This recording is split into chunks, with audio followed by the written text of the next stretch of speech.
Hi, I'm Rob Nichols, and welcome to the Rhythm and Pixels podcast, a special bonus beats episode.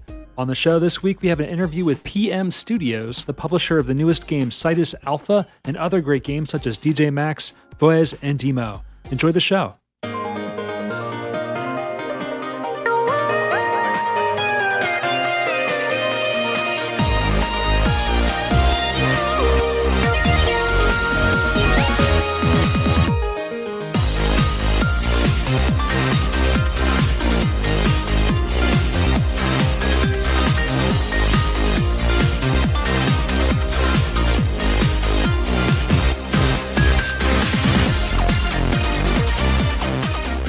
So we have with us on the show today, we have with us members of the publisher PM Studios. Playmaker. I always want to say Project Management Studios, which is probably the most boring sounding company ever, but no, Playmaker Studios.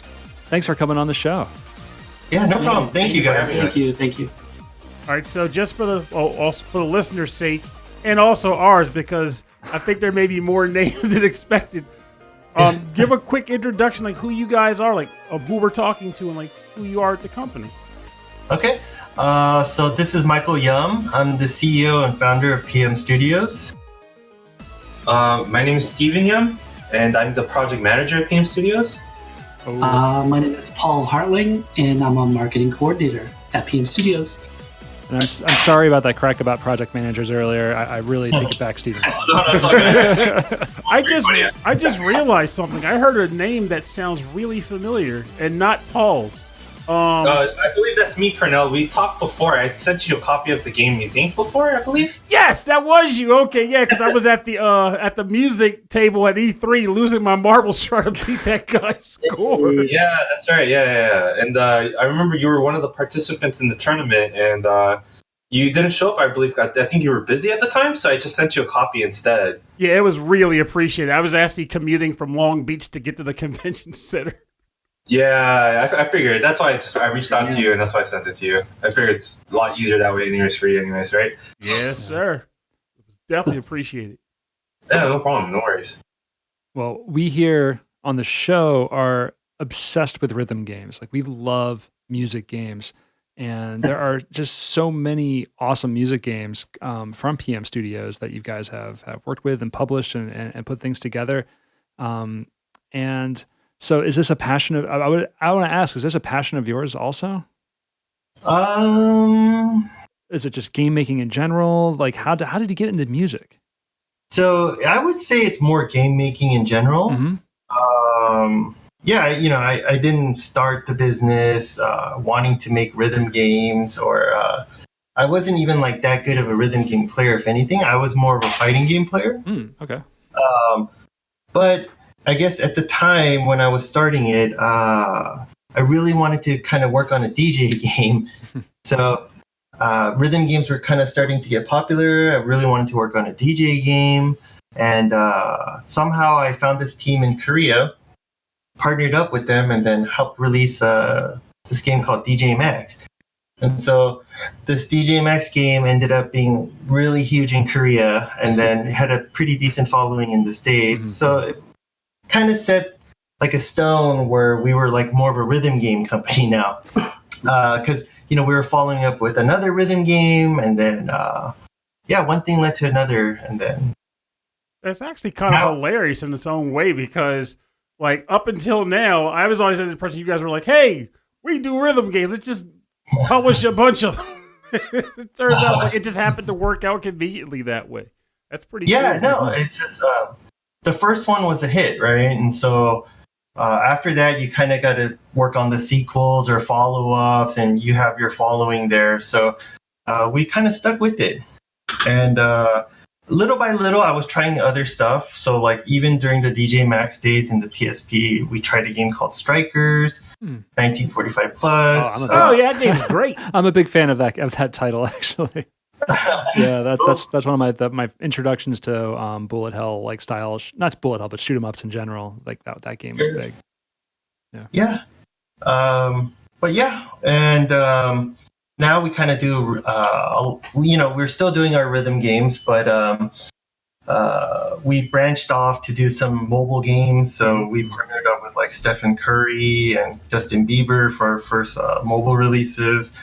And then on the console, we're trying to kind of spread out and try other stuff too, right? So we did like the strategy RPG called Mercenaries Saga Chronicles. And then we have a racing game coming out called Horizon Chase Turbo, and some story games, narrative games. We're trying to do everything now. Well, I can definitely tell you from like my social circle, like I guess you guys are doing the physical version of Horizon Chase Turbo. I can definitely tell you that the digital version, I've had friends who have played it and they speak highly of the game. So yeah. I can honestly see myself getting on that physical release myself. Sure. So a little bit about me, like I grew up in the arcades, right? So I'm such a big fan of like arcade style games. And so when I saw that game, I reached out to them and I just told them I really, really like this game a lot. And then they appreciated it and we kind of just bonded and now we're doing this together. So. Would you say there was like much of a challenge in forming that bond per se, or would you say looking back on it now, it almost feels like it was a natural connection that just needed to happen? Yeah, I would say it was more of a natural connection. So those guys are really cool. They're an indie developer too, but they've gotten big recently. But they're still like hardcore gamers, right? Yeah. So it's really good to work with a team like that kind of knows exactly what they want to do and the market they want to go after and have the resources to finish the game correctly. So it's been awesome working with them. It sounds like what you're excited about is working with people who are super passionate about those same experiences too.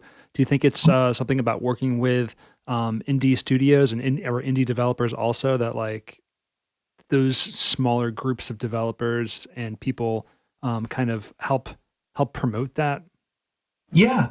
So, I don't know if you know about us, but we've been doing this for a long time, right? Mm-hmm. So I've been through like all kinds of scenarios and I've always wanted to work with the bigger, companies too, like the Activisions and the EAs. And so I've done stuff where I've pitched things to everybody and got shot down. And so I know kind of how it feels to be somebody who really likes video games and try to do something, but you get shoot down because of kind of like business reasons, right? And so sometimes they don't look at the game, for the game. They look at it for the market and how much they can make back, and which is, I can understand really important.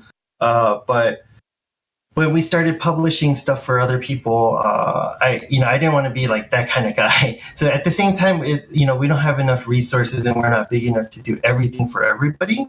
But whatever we can do, we'll tell everybody up front, right? Like, we're only capable of doing these kind of things for you. I don't know if we're the right fit, but we'd love to work with you. We love your game, and we're gamers. So you'd be working with somebody who's kind of like you guys.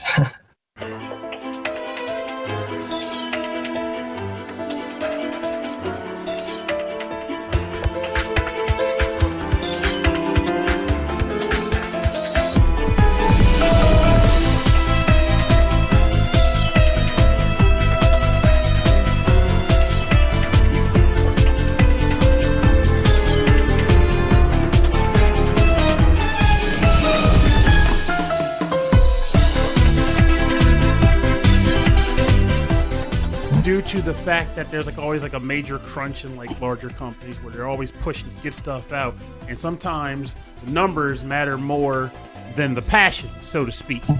And would you say that in your environment? 'Cause I mean, of course, at the end of the day, you need to make a profit. You gotta get games out and sell them so that you can keep making more games, and of course, food on the table. But would you say that due to the people you work with, you don't have to stress out so much over that aspect of the industry? Yeah, I think so. It's safe to say that, like, they don't want to release something that's not complete or broken, right? So if we have to delay it because of that, then they're all understanding of it, and so are we. So, we're not kind of in that big of a time crunch where we have to meet our deadlines. Like, we're not spending like hundreds of millions of dollars on a marketing campaign to announce a game's coming out this day, but it's not going to make it. And I can appreciate that too, because I can tell you from experience. So, DJMAX Fever was the first game that put you guys on my radar, and sure. It was like I don't even remember how I learned about it, because as you know, since you guys published it, like there wasn't a huge marketing push or anything, but it just came across my pipeline. Maybe it was Bimani style, or maybe it was just general internet shenanigans, but. Internet shenanigans. But I was in visiting Chicago at the time when it came out, and I was worried about it, not being available because it was a small initial run, and I had friends like dragging me across, like Greater Chicagoland looking for like a GameStop that would sell me a copy, and I was happy to get it, and I've been enjoying the series ever since. So, cool. Like, thank you. Oh yeah, man! Like it's a wonderful thing that studios like yours exist to release these kinds of games, and hearing things like what you're saying right now just makes it feel that much better to support and look forward to more products that come out of your wheelhouse. How do you feel about the industry today, actually? Because like you talked about, like, growing up in the arcades and being excited about that, and starting, quite a while ago with music games when they were just becoming a thing. How do you feel about where the hardware is today with like the Switch? Because I feel like there's so much more available to players now. How do you feel about that?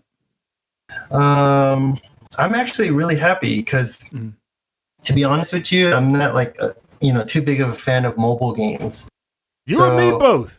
Yeah, I'll play some here and there, but I'm not gonna like invest all my time into it, right? Or really like dive too deep into it. It's hard for me to take it seriously, basically. Yes. So during the first transition when the mobile was coming out and we were in like the 316 PS3, it was kind of scary because they were like taking over. And so, and we're just like, oh man. And it kills me to see I guess like a platform or industry die. So I actually started with arcade, right? And I saw that they couldn't transition to console.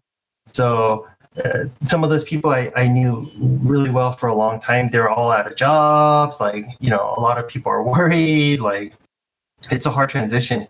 And I saw it happening with the mobile. So I was really worried, And then the PlayStation 4, I think, really took off and showed like this bridge between PC gaming and console gaming, and everybody started playing console games again. And the Switch really just kind of took that and took the mobile stuff too, right? And bridged another gap to kind of go back, bring those casual guys into more serious gaming. And I was thinking, like, in regards to what you just said, like you said, you're not big on mobile, and you were definitely worried about an industry shift because of mobile gaming becoming prevalent. I experienced similar with mostly with the handheld systems like the 3DS and the Vita and whatnot, because of course mobile gaming is a direct competitor to those those systems. So the other downside to that was originally like games like the original Cytus was on mobile, and I wanted to play it, but it's like, okay, now I got to go and get an iPad and commit to using it, and I wasn't having that. Right. So I just kind of stared at the game like, maybe one day it'll show up on a platform that I can utilize. Right. The touchscreen based rhythm games are super cool, but for the longest time, I felt like it was only really easily more accessible like in arcades because of the hardware. Now it's everywhere.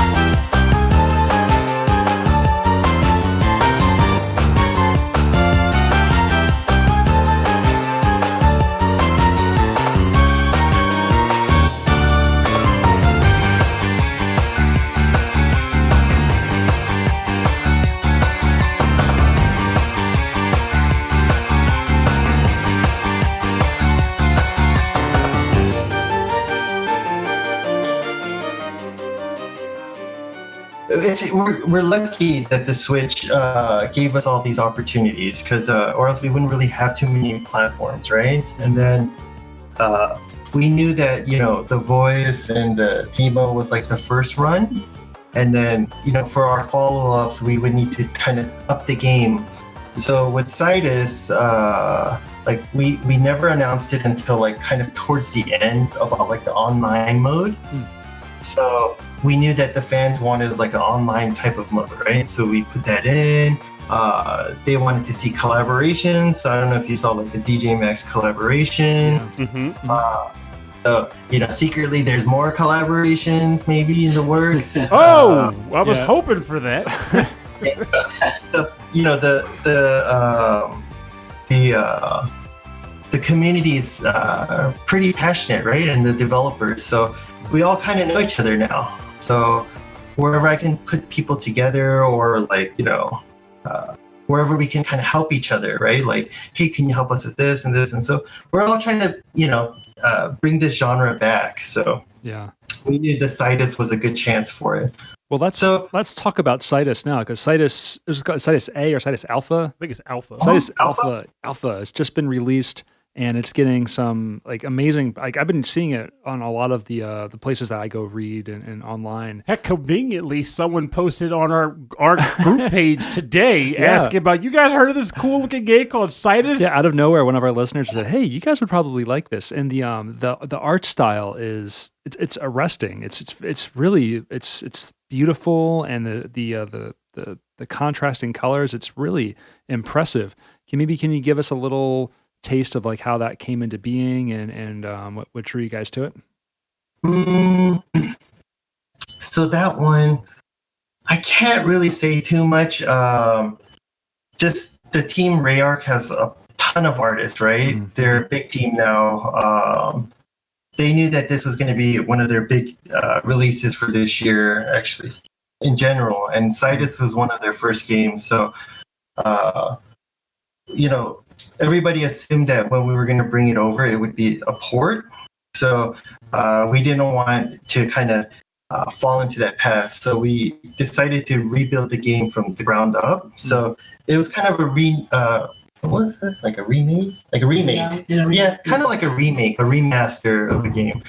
And so the artists, they don't want to use the old assets that weren't in HD and stuff. So they just decided to bring all new stuff to the game. So, and I can say, unless I'm remembering this incorrectly from when I played it recently, I did try it originally on the first mobile release, and I noticed that you changed the way the bubbles show up on the screen to make it more, easier for the player to read, so that there's like a certain color for if the line's going down to cross over the bubble versus the line going up to cross over the bubble, which sounds like a small detail, but it really makes the game easier to play. Yeah, it makes a big difference. It was accessibility to maybe the American market or to more players. How was that taken into consideration, or was it just like kind of just designed perfectly to begin with? It was kind of, I guess, designed just in case casual players would play it, right? So like on the mobile side, the core players knew what they were going to download, so they knew what they were going to play. It was going to be hardcore. But when we release something on Switch, especially like for retail, and then you have some kid or somebody not familiar with the genre playing it, it needed to be a little bit more accessible for everybody. So little touches were made here and there. Yeah, I know that's a big challenge, especially with music games, because there's such a hardcore audience, and the entry level into these rhythm games can be really difficult, whether it's like the game's already hard to begin with, or it's like Konami with Dance Dance Revolution, and they're not even focused on the American market. So suddenly you have to like translate a whole bunch of Japanese just to get the game started. Sure. Yeah, so it's really great seeing these brought over to an English audience, English-speaking audience. The funny thing is, so we have Steven here too. Me and him aren't that good at rhythm games. So I mean, I can hold my own, but I'm not gonna blow you away, right?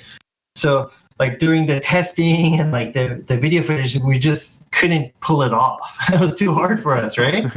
So that's when we brought Paul into the picture. So we have a guy named Federico and Paul. So these guys were like super, hardcore rhythm game fanatics, but more importantly, they're also like big gamers too. So it's not like they're just playing, rhythm games. So Paul gets his hands dirty in the genre, huh? So Oh yeah. Paul was part of Bimani Style. Really? Oh, no kidding. Yes. Things I So did not know. Yeah, he recently quit to come here. All right. Yeah. So Bimani Style is kind of the for some of our listeners who aren't quite as nerdy as Pernell and I, it's like the old guard of like rhythm game websites, like right around DDR Freak and all that. Mhm. So like that was like the source of news of, hey, what can we import? Essentially. I remember being rather obsessed with chasing the forums to find out when new pop-in music releases were going to Right, drop yeah, all the down. Konami stuff. Yeah, totally.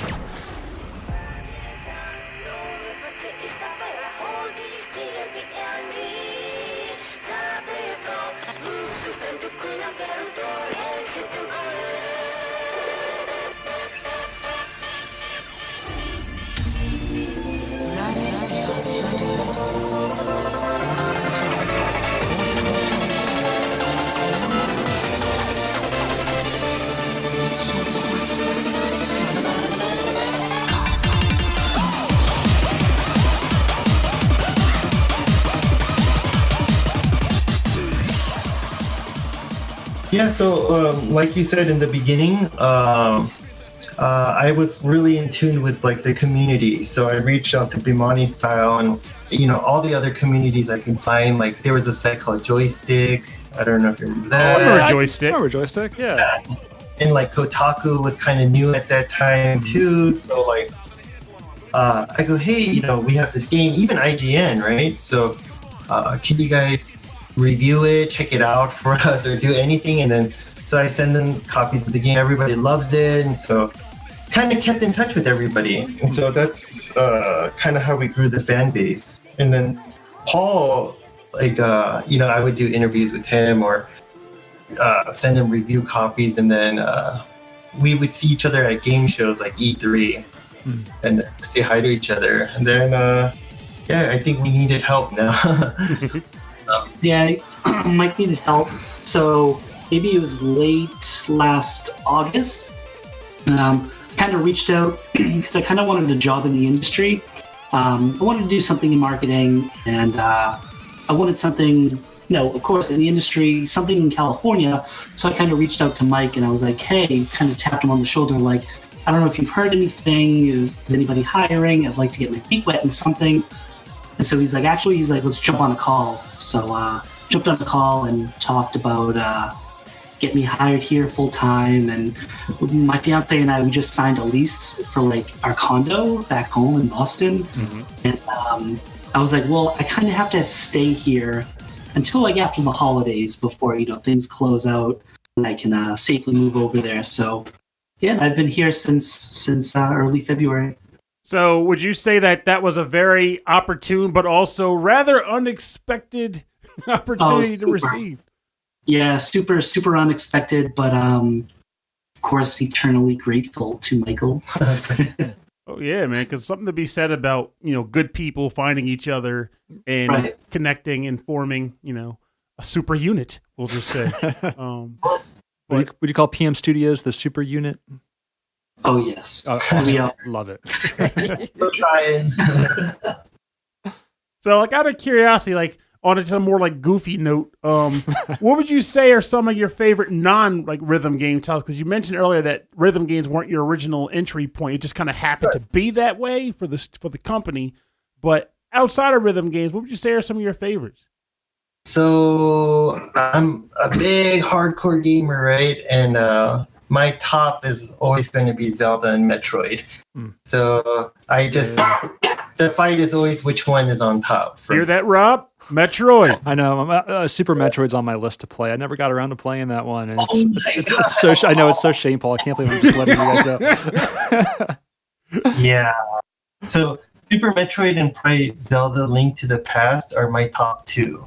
And then Ocarina of Time and Breath of the Wild and Metroid Prime. I just love everything. So those are my two favorite franchises. Like anything that has to do with Zelda and Metroid, like I have to buy it. You have another M? Huh? Yeah, I loved it. That's what I like to hear. Yeah, because like I was expecting you to be like, oh no, not other M, but to hear you say no, I love the game. Like that's awesome to hear.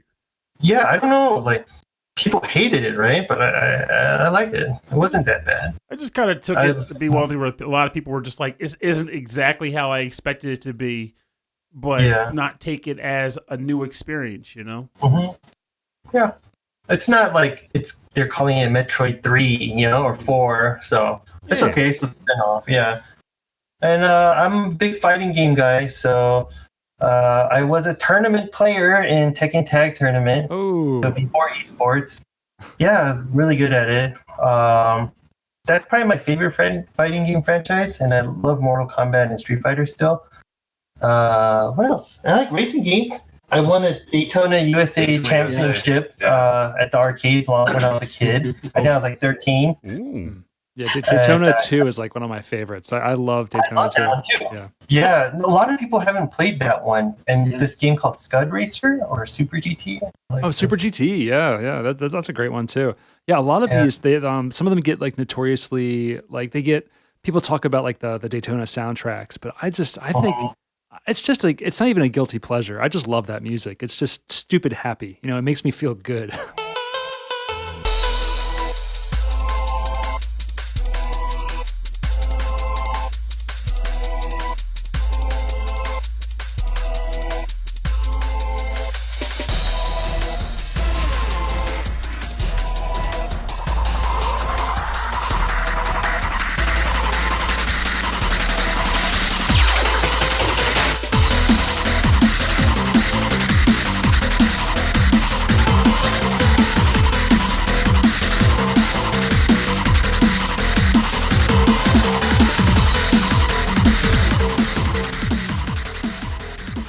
I even won a tournament at E3 for Street Racing Syndicate. Oh, so what? Yeah, if you find it in some archive somewhere, you see me on the stage with all these supermodels. That's me. I want some old. I want to find some old footage of you playing Tekken Tag. That's what I want to see. Back then, you have to pay to watch people play and combo videos and stuff. So before YouTube and all that, it was all about just doing it and having fun with it. Yeah, or like people are recording on VHSs and like trading it, and then you have to download like a torrent. Not even a torrent. It was like on LimeWire and all these weird places where you're hoping you're not getting a virus. You're going to get a video of someone playing a video game for a few minutes. Man, the internet's changed. Oh my god! How about you, Paul? What about some of your favorite titles? Let me see.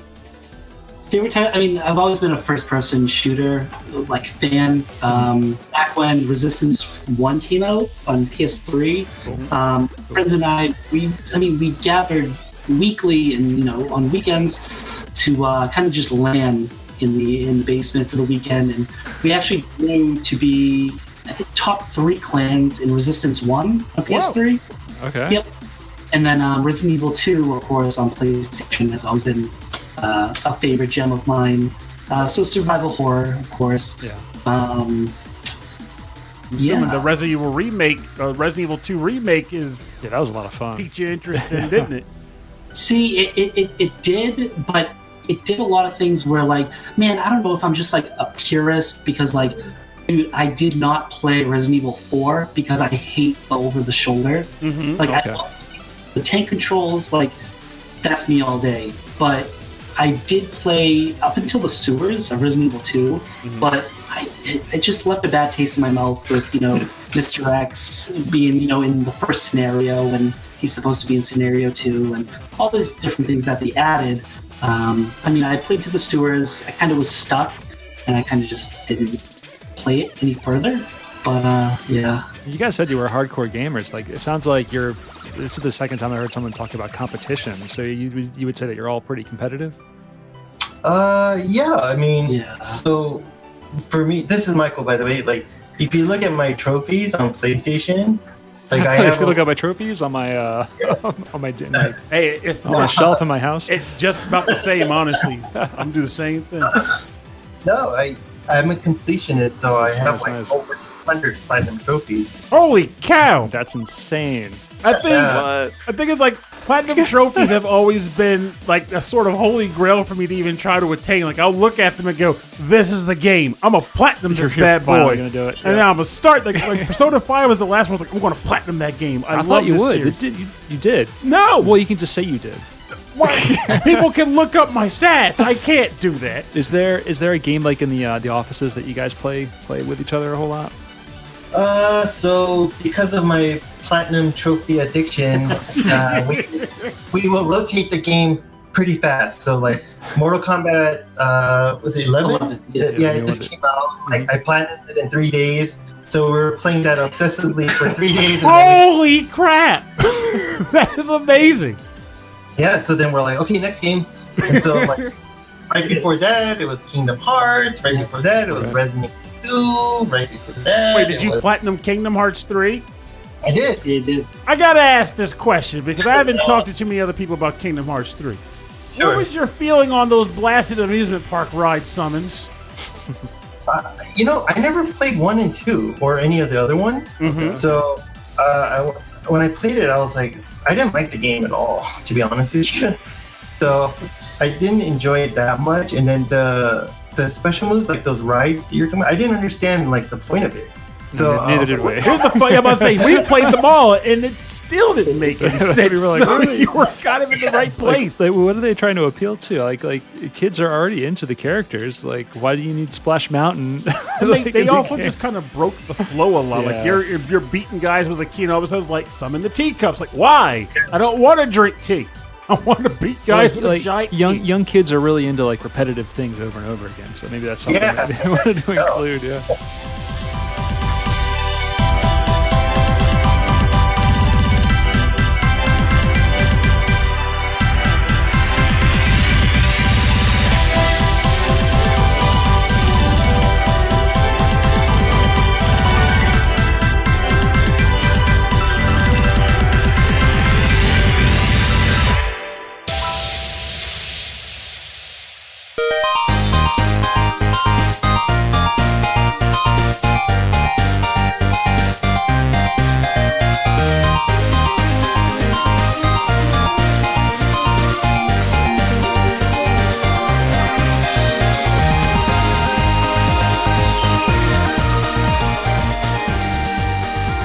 no, at the office, so another kid, one of our young techs, was like, oh, I can't play that game. How are you playing that game? And then we were talking about the move thing too. And so I was like, I don't know. I guess they just wanted to somehow incorporate every ride at Disneyland into this game, I guess. And they're like, oh, that's cool, I guess. Maybe they built in some development time, and they had some extra time, and they were like, you know what, kitchen sink it. Let's just do it. Who's got some ideas? Let's throw it in. Take that kitchen sink and put it back. We You know, don't want because developers are never under any kind of crunch, right? it. Sarcasm. Sarcasms. All right. You got anything else, man? But like, let me see here. So, one thought I had here was, so you mentioned earlier that you started again to reiterate, you started out and music games kind of happened to be the thing, but you'd be interested in publishing other games, and you've also branched out, like you mentioned earlier, with Horizon Chase Turbo and Mercenary Saga. Are there some other genres or specific games that you may even have on the horizon that make you go, I really want to get down with publishing that game or a game within this genre someday? Yeah. What kind of styles are like getting you guys excited to do? So, I mean, we do have a lot of other types of games coming out, like action RPG, an RPG, like Wait, a JRPG. You have an action RPG coming out? Yeah, we just haven't announced it yet. All right. Well, we'll keep that lip sealed, Oh, yeah, but I'll be we don't have to looking talk out about for that. it. That's fine. That's exciting. We have like kind of like the side scrollers that I've always liked. I guess what would be missing would be a fighting game and Sports games. sports game. Yeah, some people here want to do sports. Maybe we got something in the works for that. Maybe like a sports fighting game, right? Yeah, That would be a trip. Super NBA fighters. yeah. That would be a weird combination of game, like how Blades of Steel used to be, where you'd play hockey, but then they'd have the sub moment where you get into a fight. Right. Instead of how it was, kind of like a quick hit the button to punch, then it becomes an actual fighting game. Well, Arch Rivals was just like you had like a button for elbows, so that could be an interesting thing. Surprisingly, we've been getting pitched a lot of games lately, right? Mm-hmm. And we're super, super, super grateful. Like, we never thought it would get to the point where people would actually come to us and ask. And so we saw some games. I saw some like AAA games, and for them to reach out to us, just like, oh my god. Obviously I can't say which ones, but yeah, it's shocking, and I would love to hit those games, right? But I told them that like I think we might be too small for you guys. You guys are already, bigger than us, and then like I'm not sure what we can do, or if we can do you guys, justice on this title. So sadly, there are some games that we do want to do. Of course, we want to do some bigger ones and hope for like Grand Slam here and there, but yeah, I guess we have to slowly build it until we get there. Honestly, I'm pretty sure Rob would agree with this, but we'll be right there along the way to watch it go, and eventually, when it actually happens, like, hey, I was there with DJMAX Fever. Yeah, we are definitely. I mean, we are specifically a music focused show, but like we are gamers. Like we love just playing games. So we're gonna keep our eyes out, for all the stuff that you guys are gonna keep publishing in the future, and Cool. yeah, we're really excited about that. Excited about everything that's coming up too, especially since like you're doing so much more, and you have been doing so much more. It's exciting. Yeah. But for you guys, we haven't forgotten about our, some of our cores and our main user base. So, yeah, we do have some more, in the works for the music genre.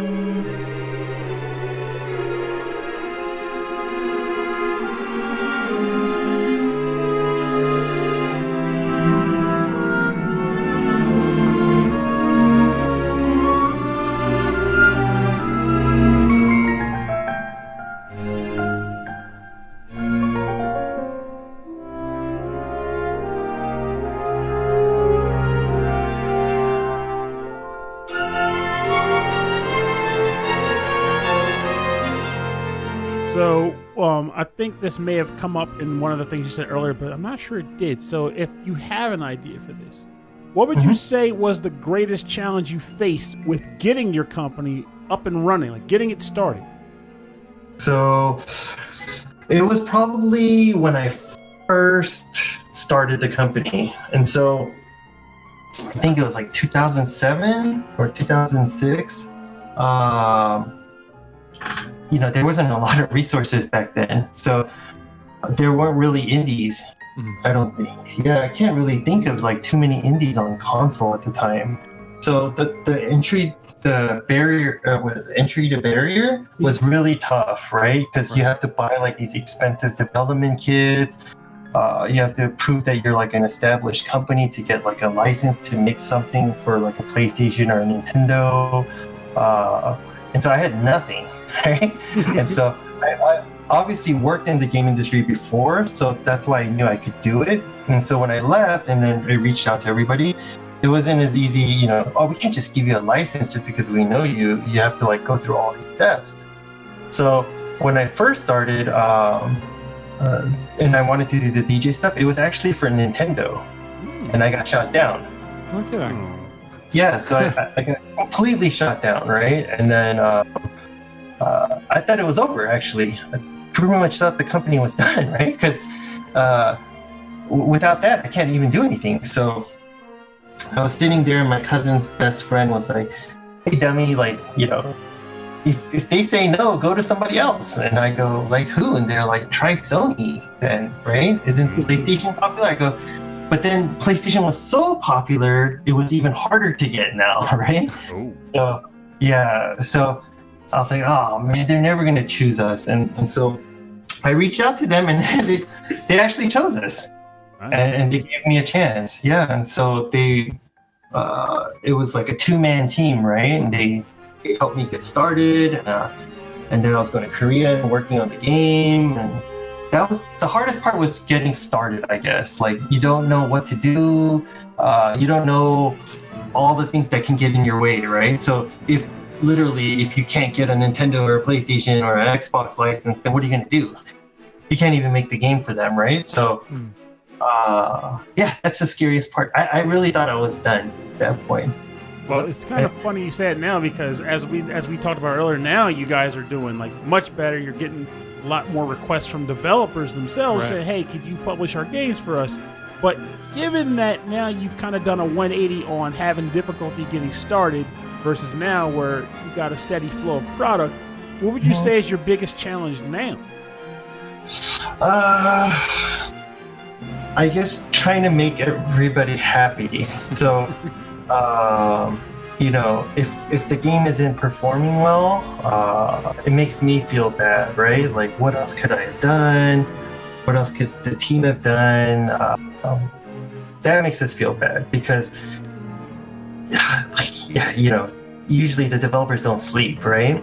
Yeah. And so for them to put in that much work and effort in their heart, and then they see, you know, low numbers, they were hoping for so much, right? It breaks my heart too if I ever have to deliver that type of message. And so, yeah, that's some of the hardest stuff. And so we would suggest like, hey, why don't we try doing this? And if we do a pre-order bonus and we give these away, would you be okay with that? And then, yeah, and so we try to do whatever we can. At the same time, oh, sorry. Oh, so that comes with being passionate. I mean, that's just... Yeah. The thing you don't want to do, I guess, is like break anybody's heart, right? And so like lives are at stake. Some people have kids, you know, families. Like, yeah, it's tough. It's really tough. No, honestly, that's actually it seems like a really nice thing to even hear you say as to be your biggest challenge, because could you imagine there's probably another studio out there be like, so what's your biggest challenge? And the person would be like, just beating off all the success. But that response was wonderful. They could have a little bravado. I think they've earned it. Well, they could, yeah, for sure. But I mean, the fact that you jump on the bravado is really nice to hear. Absolutely.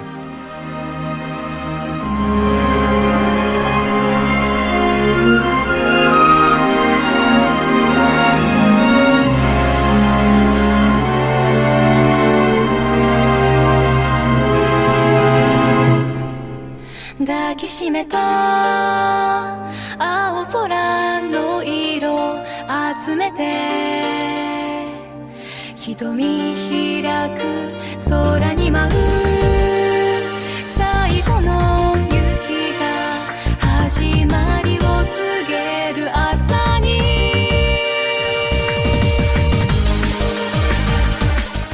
Well, we're closing in on our time here, so but thank all three of you for coming on the show. It's been great having you here, and I'm sure our listeners will be excited to hear about a little bit of the background behind Cytus and behind some of these other games as well. Thank you, guys. Thank you for having us. Thank you for joining us. It was a wonderful conversation. Thank you. So, but I'm trying to think if there's like something, like a good closer, because I feel like we've already addressed well, I guess I can just ask it in this context. So I remember earlier you said you had some future projects coming up, but you couldn't name them. Are there any future projects on the horizon that you can name? Like upcoming projects? Yeah. I don't think we can. Secret? Yeah, there will be an announcement really soon for a game. It's not even one of our upcoming games. It's going to be a game coming out maybe later this year or early next year. But we have a booth at E3, so we're going to unveil it there. Awesome. Yeah, and but I would say in the next month or two, you will probably hear some new games from us. Yeah, at least like 2 or 3. Or 4, In that case, then I will keep my ears to the ground and looking forward to learning what those games will be. Yeah. Thank you, guys. Thank you. Thank you. All right, thanks a lot. Yeah, have a good afternoon. You too. Thank you. Guys.